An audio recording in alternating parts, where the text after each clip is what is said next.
안녕하세요. 저는 결혼한 지 2년 된 30대 초반의 여성입니다.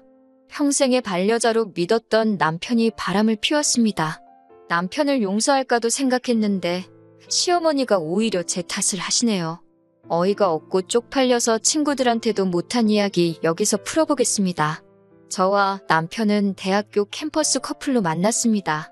남편이 적극적으로 다가와서 사귀게 되었어요. 졸업 후 저는 의류 관련 회사에 입사했고 남편은 저보다 1년 정도 늦게 취직을 했습니다. 그리고 서로 3년쯤 직장 생활을 한 후 우리 둘이 사업을 한번 해보자며 의류도매 사업을 시작하게 되었어요.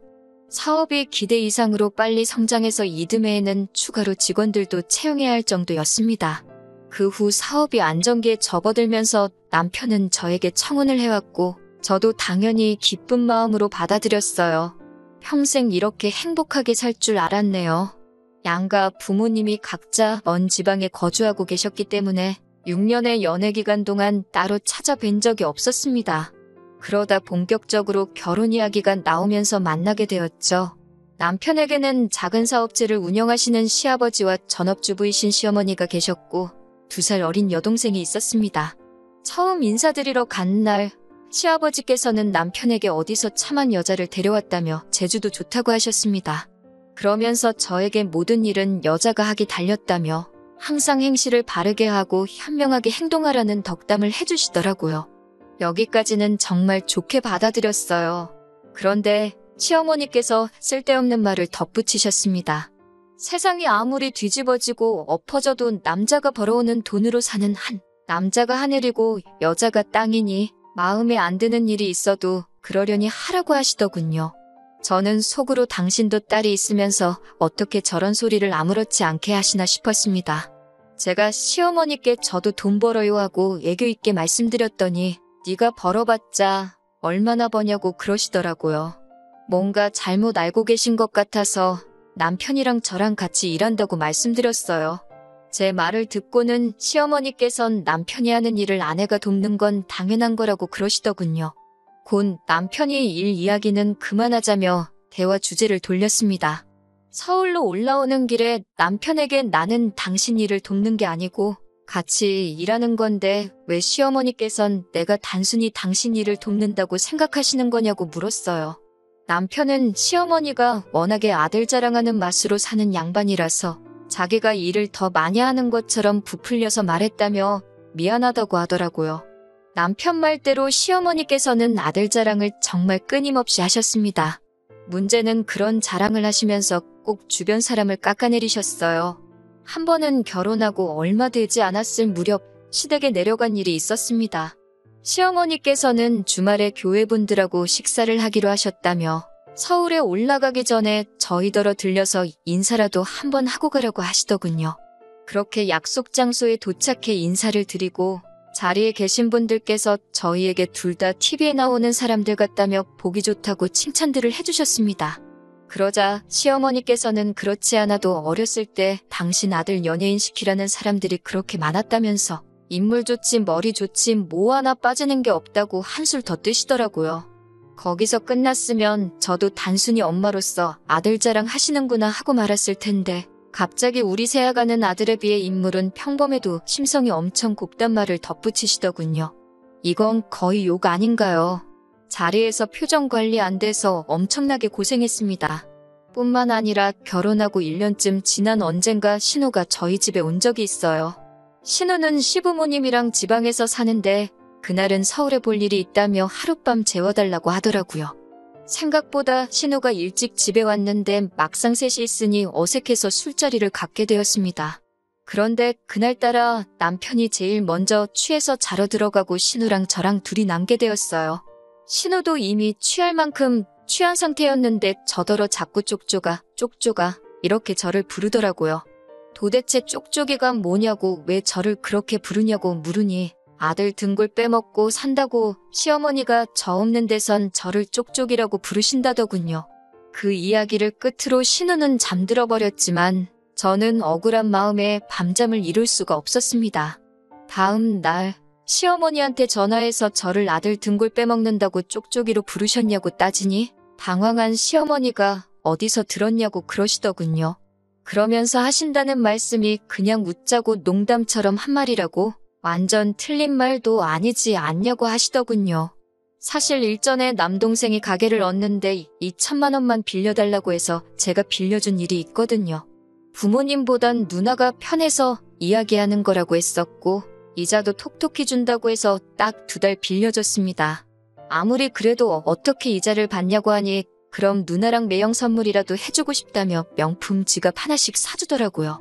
그런데 남편이 이 일을 시어머니께 자기가 무슨 처남 가게라도 차려준 듯 과장해서 이야기를 했고 그 이야기를 들으신 시어머니께서는 다시 저에게 연락을 하시고는 왜 남편이 힘들게 벌어온 돈을 친정에 빼돌리냐며 그러는 거 아니라고 호통을 치셨어요. 생각보다 일이 커지자 남편이 나서서 자기가 수습하겠다며 시어머니께 해명 아닌 해명을 해서 오해가 다 풀린 줄 알았는데 그게 아니었나 봅니다. 시어머니는 그 사건 이후로 제가 남편 등골이나 빨아먹는 여자라고 생각하셨던 모양이에요. 저는 고민 끝에 남편에게 사업을 따로 해보자고 했습니다. 남편은 의외로 흔쾌히 좋다며 기왕 이렇게 된 거 생활비도 반반씩 부담해보자고 하더군요. 저도 차라리 그렇게 하면 시댁에서 말 나올 일도 없고 낫겠다 싶어서 좋다고 했습니다. 남편에게 그런 꿍꿍이가 있는 줄도 모르고 말이죠. 저는 같이 일하던 직원 중 마음이 맞던 여직원과 작은 사무실을 얻었습니다. 그리고는 예전에는 중국에서 대량으로 들여와 팔던 도매에서 벗어나 소량씩 오더를 받아 특정 업체하고만 거래하는 의류 도매업을 시작했어요. 다행히 여지껏 사업하면서 인맥 관리를 잘 해놓은 게 있어서 여러 사람의 도움으로 쉽게 자리를 잡을 수 있었네요. 하지만 남편은 기존에 하던 사업이 지겹다며 다른 일을 하겠다더니 와인바를 차리더군요. 말이 좋아 와인바지. 누가 봐도 이해 안 가는 위치에 매장도 작아서 누가 올까 싶었습니다. 그럼에도 불구하고 제가 아무 말도 하지 않았던 건 제가 남편 사업에 대해서 이러쿵저러쿵 말하기 시작하면 남편도 똑같이 제 사업에 다시 간섭할 것 같았거든요. 그렇게 각자 사업을 시작한 지 한 3개월 정도 지났을 무렵입니다. 연애할 때부터 남편은 핸드폰을 잘 들고 다니지 않아 무척이나 속을 썩였던 사람이에요. 그런 사람이 언젠가부터 손에서 핸드폰을 내려놓지 않고 잠금까지 설정해 놓았더군요. 그뿐만 아니라 새치가 워낙 많아서 제가 항상 염색 좀 하라고 노래를 불렀거든요. 그럴 때마다 자연스러운 게 제일이라며 죽어도 안 하더니 언젠가부터 멋들어진 갈색으로 염색을 하고 다녔습니다. 부쩍 외모에 신경 쓰기 시작한 이후에도 무엇보다도 밖에서 자는 게 싫다며 여행 다니기도 좋아하지 않고 하다못해 찜질방도 안 가던 사람이 사업상 아는 사람을 만나봐야 한다며 이따금씩 외박을 하기 시작했습니다. 제 친한 친구에게 털어놓으니 혹시 제 남편이 바람피는 거 아니냐고 하더라고요. 그러다 결정적으로 여자가 생겼다는 확신을 갖게 된 사건이 있었습니다. 저는 그날 모처럼 쉬는 날이라 남편이랑 근교에 가서 꽃구경이라도 좀 할까 생각하고 있었어요. 하지만 남편이 아는 사람하고 상의할 일이 있어서 아침 일찍 나가봐야 한다고 했습니다. 어쩔 수 없이 집에 혼자 남아 대청소를 시작했고 그러다 남편이 미처 숨기지 못한 남편의 카드 명세서를 발견했네요. 백화점에서 값비싼 물건을 할부로 사기도 했고 결정적으로 숙박업소에 간 기록이 남아있었어요. 이튿날 돌아온 남편에게 카드 명세서를 들이밀며 바람났냐고 물으니 너무 순순히 그렇다고 하더군요. 저는 그래도 미안하다고 실수라고 사과하면 한 번은 용서해 주려고 했는데 오히려 그 여자를 사랑한다며 미안하다고 하는 그 모습에 정이 뚝 떨어졌습니다. 이혼하고 싶냐고 하니까 그건 또 잘 모르겠다는데 어이가 없더라고요. 저는 시어머니께 일단 전화를 드렸고 남편이 따로 만나는 여자가 있다고 말했어요. 차마 친정에는 말할 수가 없어서 시어머니께 같은 여자로서 위로라도 받고 싶었습니다. 그런데 시어머니께서는 한숨을 내쉬더니 원래 남자가 잘나면 여자들이 무슨 콩고물이라도 떨어질까 싶어 들러붙는 법이라며 이 또한 지나가리라 생각하고 잊어버리라더군요. 오히려 괜히 일 크게 만들어서 우리 아들 일하느라 바쁜데 괜히 스트레스 받게 하지 말라고 하시면서 말이죠. 통화를 할수록 있던 정, 없던 정 전부 다 떨어져서 제가 그냥 이혼하겠다고 하니까 시어머니께선 말귀를 못 알아먹는다며 마음대로 하라 하셨습니다. 시어머니든 남편이든 진심으로 사과만 해오면 저는 솔직히 소송하지 않고 적당히 위자료만 받고 끝내려고 했어요. 애시당초 같이 살고 있는 집은 친정어머니 명의로 되어 있었고 저희는 전세가 아닌 월세로 돈을 내고 있었기 때문에 아무리 남편이 물고 늘어져도 남편 몫은 하나도 없었거든요. 그런데 남편도 시어머니도 뻔뻔하게 행동을 하니 저도 악에 바치더라고요. 결국 변호사를 사서 그 여자한테 먼저 위자료 청구 소송을 걸었고 이를 알게 된 남편이 절대로 이혼해주지 않을 거라며 엄포를 놨지만 귀책 사유가 남편에게 있었기에 제가 이혼 소송을 또 걸었습니다. 변호사 말로는 남편 앞으로 사업장도 있고 하니 재산 분할을 받을 수 있을 거라고 했습니다. 소송을 시작하고 2달쯤 지나가자 그제서야 남편은 자기가 불리한 상황임을 깨닫기라도 했는지 저에게 합의하자고 하더군요. 저도 하루라도 빨리 이 지긋지긋한 관계에서 벗어나고 싶었기 때문에 위자료 4천과 남편이 몰던 수입차를 제가 가져오는 조건으로 완전히 헤어지게 되었습니다. 저도 제 사연이 여기서 끝이면 참 좋겠습니다만 남편과 이혼하고 한 3달쯤 지났을 때입니다. 시어머니한테서 전화가 걸려왔어요.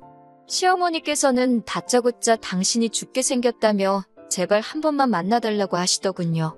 친정 어머니께 털어놓으니 마지막이다 생각하고 얼굴 뵙고 잘 지내시라 인사라도 하고 오라고 하시더군요. 그리고 며칠 뒤 서울까지 올라오신 시어머니를 만나게 되었습니다.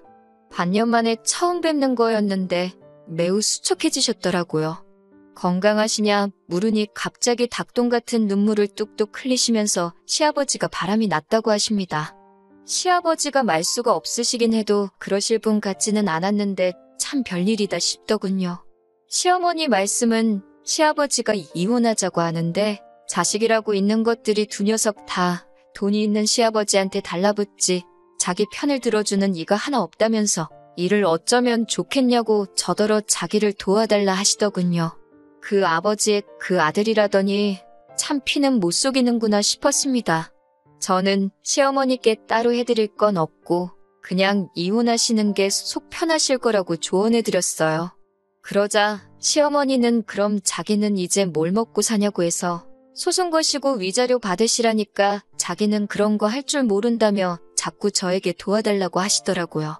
저는 정말 이번이 마지막이라는 심정으로 하나부터 10까지 제가 했던 그대로 설명을 해드렸습니다. 그러더니 갑자기 시어머니가 저에게 그럼 당신 아들 돈을 4천이나 뜯어간 거냐면서 지독하다고 하시더군요. 그러면서 그 돈을 다시 내놓으랍니다. 당신 아들이 준 돈이니 당신 돈이나 마찬가지라며 그 돈으로 변호사 비용을 내셔야겠답니다. 기가 차서 정말 실소가 나오더라고요. 그동안 잊고 살았던 서름이 갑자기 복받치듯 올라와서 시어머니께 그동안 시아버지하고 자식들 등골을 쪽쪽 있는 대로 빨아먹고 사시더니 이제는 맏며느리 등골까지 빨려고 그러시냐며 왜 이렇게 염치가 없으시냐고 쏘아댔습니다. 그러자 시어머니가 말 다 했냐고 화를 내면서 마시고 있던 냉수를 제 얼굴에 끼얹으시더군요. 저도 질세라 제 앞에 있는 주스를 시어머니 얼굴에 끼얹으면서 이제 엄연히 남남인데 막 하지 마시라 했습니다. 아이고 소리만 연신해대는 시어머니를 뒤로하고 카페를 나오는데 속이 다 후련하더라고요. 그날 이후로 얼마 전까지 저는 일에만 몰두하며 살았습니다.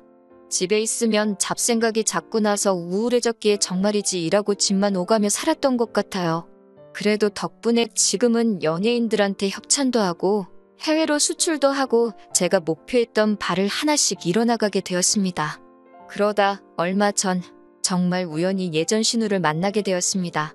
의료업계 종사자들하고 같이 술자리를 하게 되었는데 자기 회사 인턴이라며 아는 대표가 신우를 데리고 나왔더라고요. 처음부터 신우에겐 나쁜 감정은 크게 없었기 때문에 반갑게 인사를 할 수 있었습니다. 술자리가 파하고 집에 가려는데 신우가 저를 기다리고 있더라고요. 예전처럼 언니네서 하루 자고 가도 되냐고 묻길래 그러라 했습니다. 사실 같이 한 세월이 있어서 그런지 전 남편 소식이 좀 궁금하긴 하더라고요. 간단히 말하자면 전 남편이 만나던 여자는 남자 등쳐먹기로 유명한 여자였대요. 애초에 처음부터 남편의 돈을 목적으로 접근한 것이었고 저랑 이혼하고 얼마 되지 않아 여자한테 돈 다 털리고 그나마 가지고 있던 사업인 와인바도 망했답니다. 시아버지는 시어머니하고 별거에 들어가셨고 오갈 곳 없어진 남편과 시어머니 둘이 같이 살고 있다네요. 신우는 지금은 고시원에 머물면서 직장생활 시작했고요. 신우에게 잘 지내라고 가끔 연락하면 언니가 맛있는 거 사준다 했습니다. 전 남편에게는 내 소식은 전하지 말아달라 하니 알겠다곤 했는데 솔직히 전에도 저는 뭐 꿀릴 거 없어서 걱정하진 않습니다. 앞으로도 지금까지 그랬던 것처럼 최선을 다해서 열심히 살아야겠다는 생각뿐이에요.